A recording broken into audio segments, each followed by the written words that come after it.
Weather Service in Fort Worth has issued a severe thunderstorm warning for Delta County in north-central Texas, Lamar County in north-central Texas, until 8:45 p.m. Central Standard Time.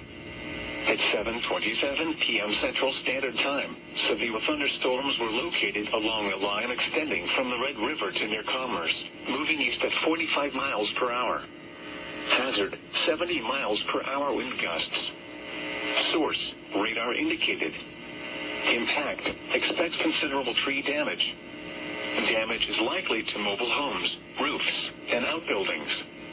Locations impacted include Paris, Cooper, Blossom, Roxton, Cooper Lake, Pat Mays Lake, Lake Cook, Powder Lake, Sumner, Lake Gibbons, Big Creek Lake, Pattonville, Arthur City, Camp Maxey, Klondike, Cooper Lake State Park, Forest Hill, DePort, Pecan Gap, and Novice.